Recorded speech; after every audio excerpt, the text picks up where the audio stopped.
नमस्कार। मेरा नाम भाऊ तोरसेकर। आप देख रहे हैं प्रतिवाद। दोस्तों, बिहार में कांग्रेस डूबोने के बाद और अपने साथ साथ तेजस्वी यादव की राष्ट्रीय जनता दल नाम की पार्टी डुबोने के बाद राहुल गांधी ने अब कर्नाटक में अपना काम शुरू कर दिया। और राहुल गांधी के बारे में जब जब मैं बोलता हूं, मैं हमेशा कहता हूं कि 2014 में लोकसभा चुनाव के दरमियान नरेंद्र मोदी ने प्रधानमंत्री बनने से पहले एक प्रोग्राम डिक्लेयर किया था, कांग्रेस मुक्त भारत।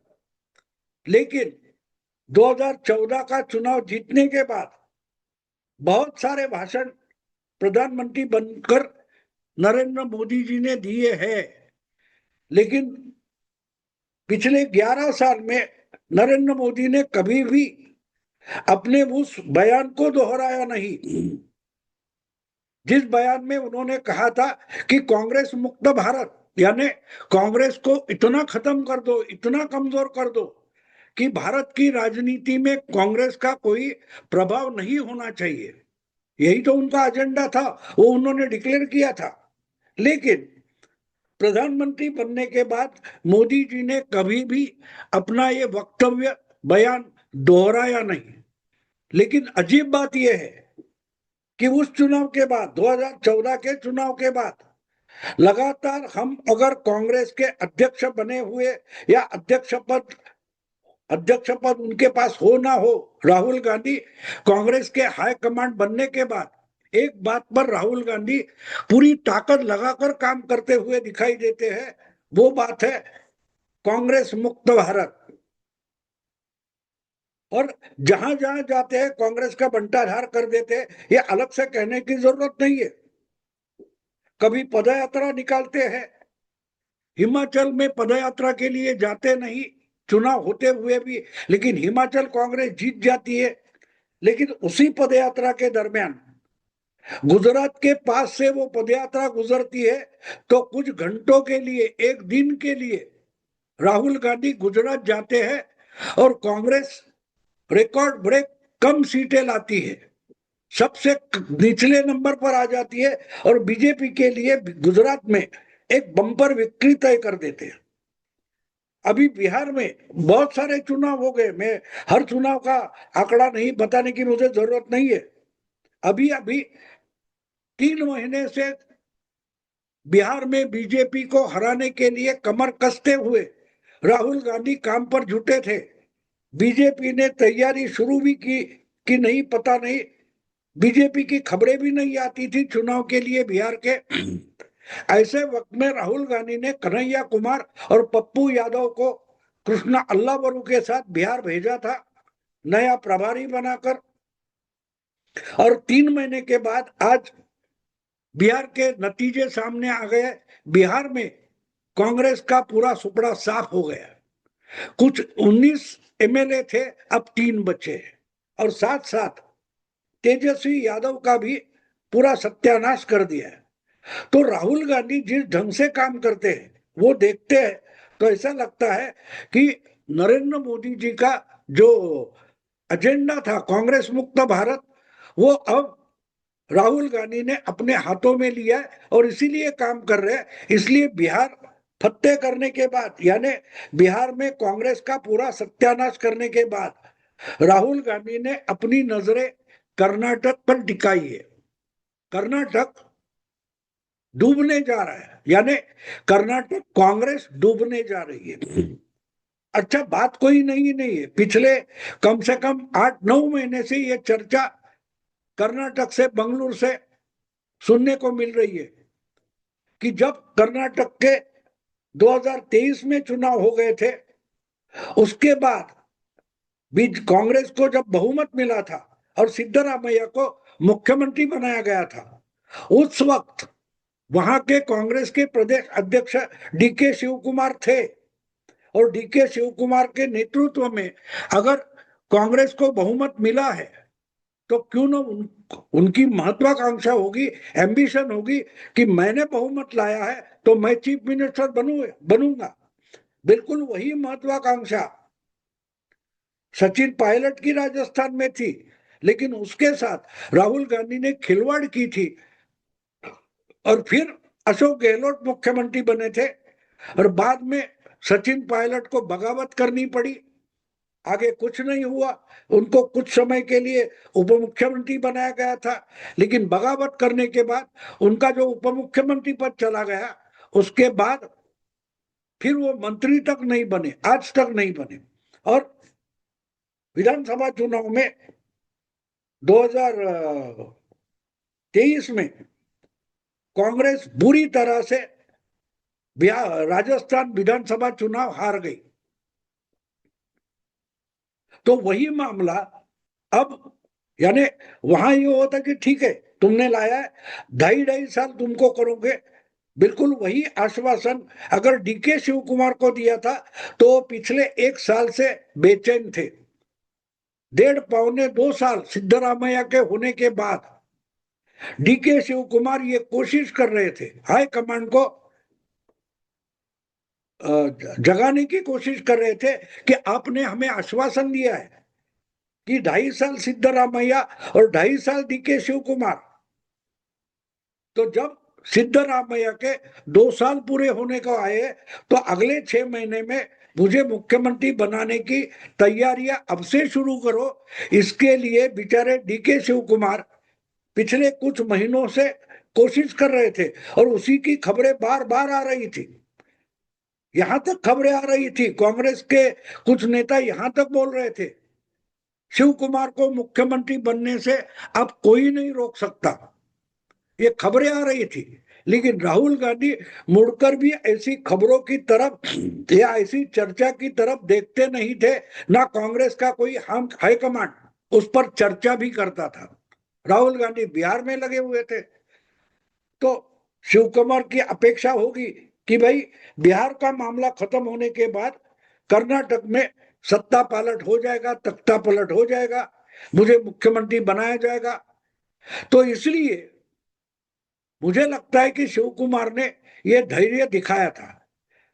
लेकिन जब बिहार का चुनाव राहुल गांधी के नेतृत्व में कांग्रेस हार गई, इंडी अलायंस हार गई, तो उसके बाद शिव कुमार ने अपना प्रयास शुरू किया, खबरें छोड़ दी, मीडिया में खबरें आने लगी। फिर डीके शिव कुमार खुद ही अपने सपोर्टर एमएलए को लेकर दिल्ली पहुंचे, ये सब खबरें चल। जब ऐसी कोई बात प्रतिपक्ष में हो जाती है, विपक्ष में हो जाती है, अपने दुश्मन के खेमे में हो जाती है, तो बीजेपी भी सजग हो जाती है कि क्या हम इसका फायदा उठाएंगे। और वही तो विपक्ष का काम होता है। अगर बीजेपी कर्नाटक में विपक्ष है तो सत्ता पक्ष में कांग्रेस में अगर झगड़े चल रहे हैं तो उसका फायदा उठाने की कोशिश बंगलोर की बीजेपी करेगी, कर्नाटक की बीजेपी करेगी और देश की बीजेपी भी करेगी। ये तो चलता रहता है, राजनीति इसी को तो कहते हैं। जब हमारा प्रतिस्पर्धी संकट में है तो उसका फायदा उठाकर अपना उल्लू सीधा कैसा करे, इसके प्रयास को ही राजनीति बोला जाता है। और अगर आज सिद्धरामैया और डीके शिव कुमार इनमें कर्नाटक के मुख्यमंत्री पद के लिए खुलेआम लड़ाई शुरू हो गई है, म्यान से तलवारें निकाली गई है, तो हाईकमान क्या करेगा इससे मतलब नहीं। दोनों एक दूसरे पर लड़ने के लिए उतारू हो चुके। जो दो कांग्रेस नेता है, एक मुख्यमंत्री है, दूसरा उप मुख्यमंत्री है, उसका फायदा हम कैसे उठाएंगे, इसकी सोच बीजेपी में शुरू होगी तो कोई अजूबा नहीं है। तो जो खबरें इसके बारे में मेरे पास आ रही है वो ऐसी है कि बीजेपी कर्नाटक की कांग्रेस तोड़ेगी, ऑपरेशन कमल, ये शब्द ही कर्नाटक से आया है। एक समय था जब कर्नाटक में धर्म सिंह धर्म सिंह नाम के मुख्यमंत्री कांग्रेस के हुआ करते थे और देवागौड़ा की जनता दल सेक्युलर पार्टी के सपोर्ट से वो मुख्यमंत्री बने थे। तब बीजेपी ने ऑपरेशन कमल चलाया था। वो ऑपरेशन कमल ये था कि मुख्यमंत्री कांग्रेस के धर्मपाल सिंह थे और उप मुख्यमंत्री जनता दल सेक्युलर के सिद्धरामैया हुआ करते थे। तो बीजेपी ने सेंध लगाई थी जनता दल सेक्युलर में। देवेगौड़ा के सुपुत्र कुमारस्वामी को लालच दिया था कि तुम एमएलए तोड़कर हमारे साथ आ जाओ और जेडीयू और बीजेपी का मिलकर सरकार बनाएंगे। 40 महीने बचे हैं, 40 महीने 20 महीने के लिए कुमारस्वामी मुख्यमंत्री बनेंगे और अगले 20 महीने के लिए बीजेपी का मुख्यमंत्री बनेगा। और एक एक करके जनता दल सेक्युलर के एमएलए देवेगौड़ा से हटकर, सिद्धरामैया से हटकर अलग होने लगे, किरण कुमारस्वामी के साथ चले गए और आखिर में धर्मपाल सिंह को रिजाइन करना पड़ा, इस्तीफा देना पड़ा और कांग्रेस और जेडीएस की सरकार गिर गई थी। वो सब एमएलए साथ लेकर, जेडीएस के कुछ 25-30 एमएलए साथ लेकर कुमारस्वामी बीजेपी के सपोर्ट से मुख्यमंत्री बने थे और येदियुरप्पा जो बीजेपी के नेता थे वो उप मुख्यमंत्री बने थे। उनमें भी वही सौदा हुआ था, 20-20 महीने के लिए मुख्यमंत्री रहेगा। तो देवेगौड़ा तो पहले पार्टी टूटी इसलिए रोते रहे और बेचारा सिद्धरामैया जो देवेगौड़ा का चेला था वो आखिर तक टूटा नहीं। आखिर में उसने जेडीएस छोड़कर कांग्रेस के साथ चला गया, कांग्रेस के साथ रहा और कांग्रेस का ही कर्नाटक में सबसे बड़ा नेता बन गया। कांग्रेस ने भी ईमानदारी से सिद्धरामैया को अगले चुनाव के बाद मुख्यमंत्री बनाया था। यह पूरी हिस्ट्री में इसलिए बता रहा हूं कि आज भी वैसी ही सिचुएशन है, लेकिन जेडीएस तो बची नहीं है। जो कुछ 10-15 एमएलए है वो बीजेपी के साथ है, लेकिन कांग्रेस के पास बहुत बड़ी 125 वगैरह एमएलए की संख्या है। तो क्या डीके शिव कुमार नए कांग्रेस ऑपरेशन लोटस के तहत 40-50 एमएलए तोड़कर बीजेपी के साथ जाएंगे? क्या बीजेपी और डीके शिव कुमार का गुट मिलकर सरकार बनाएंगे? इसकी चर्चा चल रही है। क्या जेडीएस कांग्रेस के एमएलए टूटकर बीजेपी में जाएंगे? जेडीएस डीके शिव कुमार खुद ही कांग्रेस बीजेपी के साथ चले जाएंगे? क्या होने वाला है? एमएलए टूटने वाले? मुझे ऐसा नहीं लगता। जो इंफॉर्मेशन मेरे पास है तो बीजेपी डीके शिव कुमार के साथ मिलकर सरकार, ज्वाइंट सरकार बनाने के प्रयास में नहीं है। बीजेपी चाहती है कि जो कांग्रेस की सरकार कर्नाटका में है, सिद्धरामैया सरकार है, वो गिर जाए और दूसरी भी सरकार डीके शिव कुमार बनाते हैं तो उसमें बीजेपी शामिल नहीं होगी। हाँ, लेकिन एक बात है, अगर शिव कुमार मुख्यमंत्री बनना चाहते हैं, उनकी ये अभिलाषा है, लालच है, लालसा है, तो उनको बीजेपी सपोर्ट करेगी।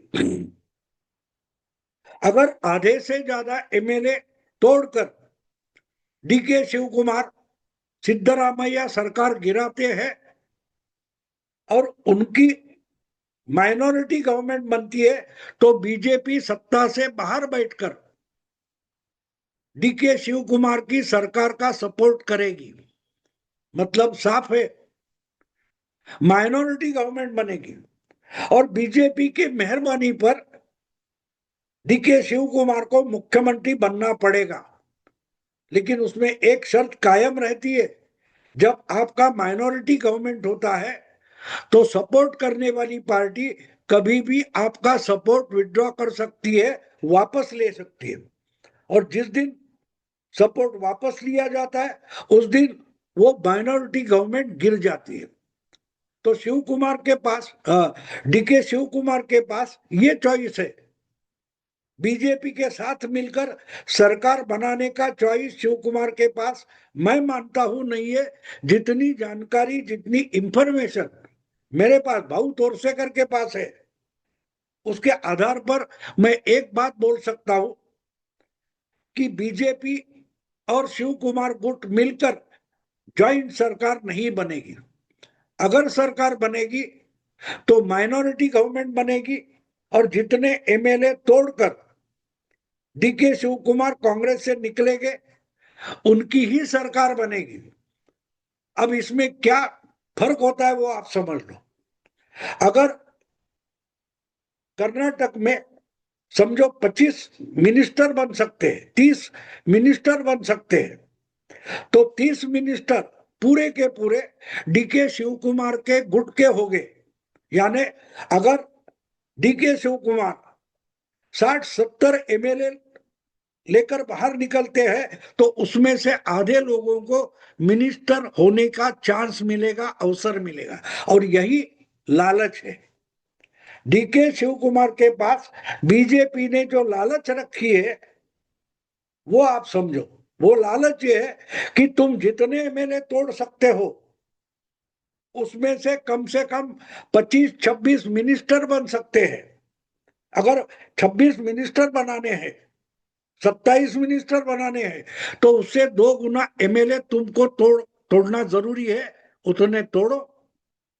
तो अगर इस ढंग से कांग्रेस टूटती है तो DK Shivakumar minority government बना सकते हैं, लेकिन वो जब तक बीजेपी का बाहर से सपोर्ट रहेगा तब तक चल सकती है। उसका मतलब साफ है, जिस दिन बीजेपी ऐसी सरकार गिराना चाहेगी उस दिन गिरा सकती है। और अगर सरकार गिर जाती है तो बात साफ है, कर्नाटक में मिड टर्म पोल होना तय है।